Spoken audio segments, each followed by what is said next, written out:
Portugal, aliado fiel da OTAN. Caroline Ribeiro. Começo do mês de maio marcou o envio de 230 militares portugueses para 2 missões da Organização do Tratado do Atlântico Norte, OTAN. 84 assumiram o policiamento aéreo dos países bálticos e 146 formam agora a Resolute Support Mission, RSM, no Afeganistão. O grupo é a primeira Força Nacional Destacada, FND, de Portugal a participar da operação que mantém a segurança da área do Aeroporto Internacional Hamid Karzai, em Cabul, capital afegã.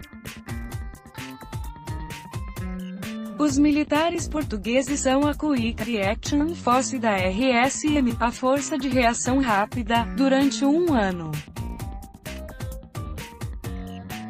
Mais 23 soldados devem ser enviados no segundo semestre de 2018 para ajudar nos treinamentos em uma escola de artilharia para o exército afegão. Já são 17 anos de missões da OTAN no Afeganistão.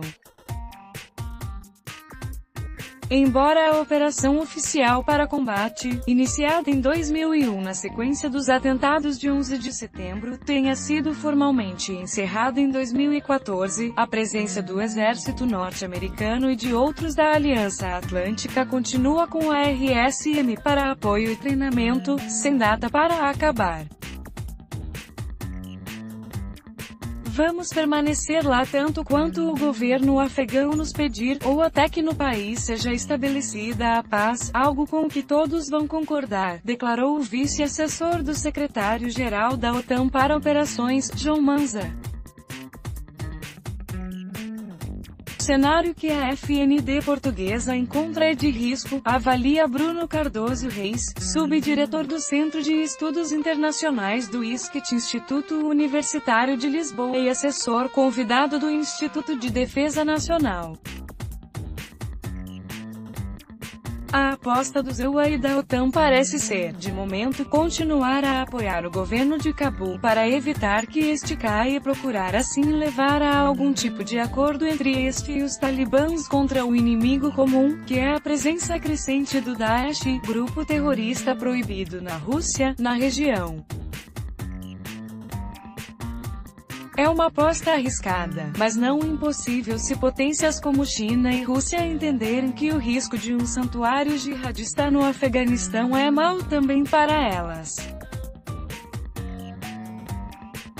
Para as forças portuguesas é um cenário de risco, pois os ataques têm se intensificado mesmo em Cabul, embora ainda não no aeroporto, que é um alvo muito defendido, analisa o pesquisador em entrevista à Sputnik Brasil. O governo português defende o envio dos militares.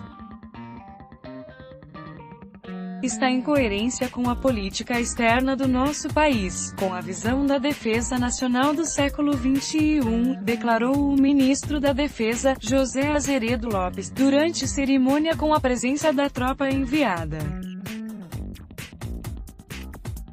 Isto demonstra, da parte do governo de Portugal, vontade de mostrar capacidade de projetar forças para onde os EUA consideram importante, como forma de obter contrapartidas noutras áreas, e o combate avançado ao terrorismo jihadista também é importante para Portugal. Existindo baixas, a questão pode tornar-se mais polêmica, mas de momento apenas grupos minoritários da esquerda mais radical questionam estas opções políticas, avalia o pesquisador Bruno Cardoso Reis. Presença no Báltico. A tropa do Afeganistão foi a segunda força nacional destacada que Portugal enviou para operações da OTAN em apenas uma semana. No último dia 1º, uma equipe de 84 militares assumiu a liderança do policiamento aéreo dos países bálticos, com um complemento de equipes da França e Espanha, por 4 meses. Para o professor universitário Felipe Peffer Duarte, especialista em segurança internacional, o envolvimento português na missão no Báltico é uma resposta natural ao compromisso com a aliança que reforça as medidas contra o que considera uma ameaça latente. Não é necessariamente evidente, nem óbvia, assumindo que há uma potencial ameaça. Há uma resposta cooperativa por parte dos vários membros da OTAN, analisa o especialista. A ameaça apontada pela OTAN seria a Rússia. Felipe Duarte ressalta que não há uma ameaça direta da Rússia, naturalmente, a Portugal, nem a países membros da OTAN. O que há são movimentações e uma posição a nível de política externa da parte da Rússia, que vem a reivindicar a soberania sobre um espaço de influência russa, aquilo que Vladimir Putin chama de Near Abroad. Agora, temos que considerar que as ameaças não têm a ver só com a questão fronteiriça. É assumir por parte da Rússia, o famoso conceito de guerra não linear, que pode ser definida como uma guerra híbrida, e que implica várias valências de atuação, não só uma cinética ou física, mas também dentro do ciberespaço. A Rússia diz que não há fundamentos para as ações da OTAN na região. Em declarações à imprensa, a representante do Ministério das Relações Exteriores, Maria Zakharova, disse que a aliança é quem coloca em risco a segurança dos países bálticos. Em nome da própria defesa, Portugal é um dos 12 estados fundadores da OTAN e mantém a fidelidade estabelecida em 1949, mesmo com posições contrárias entre os apoiadores do atual governo. No mês passado, o Parlamento aprovou uma saudação à aliança pelo aniversário de 69 anos, mas deputados de todos os partidos que formam o acordo com o primeiro-ministro António Costa, Bloco de Esquerda, Partido Comunista Português e Partido Ecológico Verdes, votaram contra a homenagem. A participação de Portugal na OTAN, bem como os acordos com os EUA relativos às suas instalações militares em Portugal, têm conduzido ao agravamento dos laços de dependência e constituem graves condicionalismos à independência e soberania nacionais, declara a Sputnik Brasil. Pedro Guerreiro, membro do secretariado do Comitê Central do Partido Comunista Português. Portugal segue as políticas da aliança, seja no Báltico seja no Afeganistão.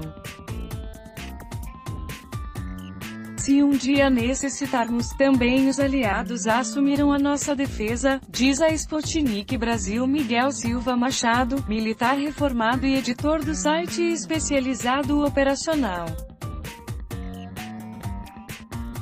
O professor Felipe Peffer Duarte considera que a contrapartida da garantia de defesa é a justificativa para a exposição das tropas a possíveis riscos, vale sempre a pena.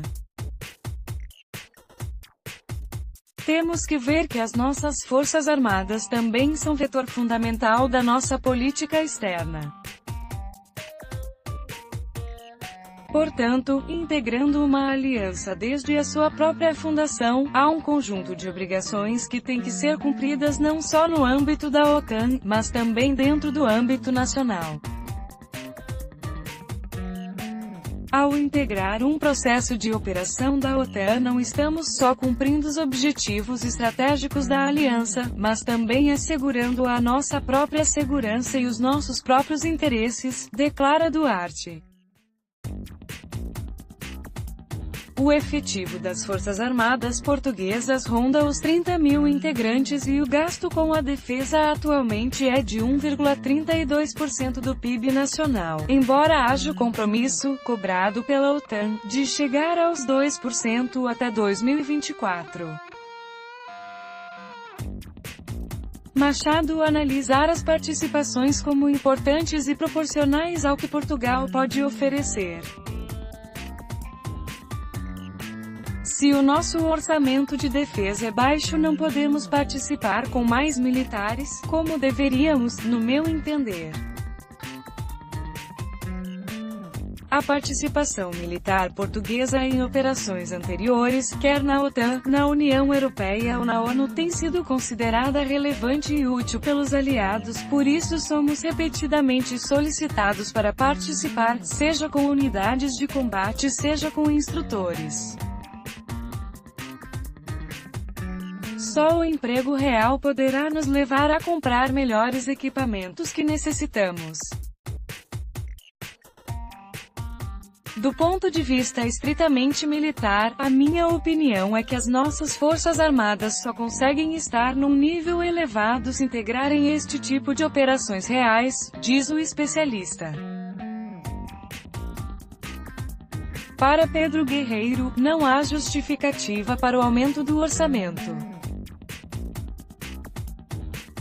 Não ignorando que é necessário fazer investimentos, nomeadamente em matéria de reequipamento das Forças Armadas, na lógica do interesse nacional, o PCP opõe-se a qualquer processo que signifique aumento das despesas militares na lógica do reforço da NATO, OTAN.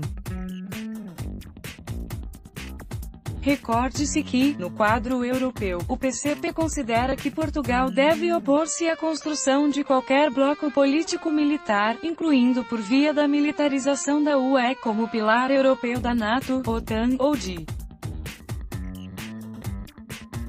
forma complementar a este bloco político-militar belicista, e empenhar-se ativamente na criação de um verdadeiro sistema de segurança coletivo e de cooperação na Europa, declara o representante do Partido Comunista Português.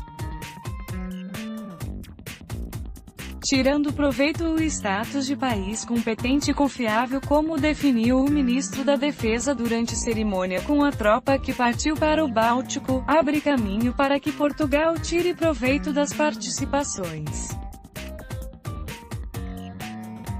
Portugal defende um esforço para evitar uma escalada do conflito, mas não deixa de apontar para esse fato para valorizar a importância estratégica do país no flanco sul da OTAN e em uma vasta região central do Atlântico, entre os Açores, a Madeira e o território continental português, contextualiza o pesquisador Bruno Cardoso Reis. A aliança deve criar o Comando para o Atlântico, como parte de um projeto de reestruturação anunciado no ano passado. O objetivo é garantir que a rota entre Europa e América do Norte continue segura. Portugal deixou claro, na última reunião de ministros da defesa dos países membros, em fevereiro, que quer acolher o novo comando. A cúpula da OTAN vai segurar as decisões até o próximo encontro, marcado para junho. No final do mês de abril, o país formalizou a adesão ao Centro Multinacional Interdisciplinar de Conhecimento na área da ciberdefesa da OTAN e espera inaugurar ainda este ano a Academia de Ciberdefesa, a Communications and Information Academy, que está sendo construída na cidade de Oeiras depois de ser transferida da Itália, onde funcionava anteriormente, para Portugal.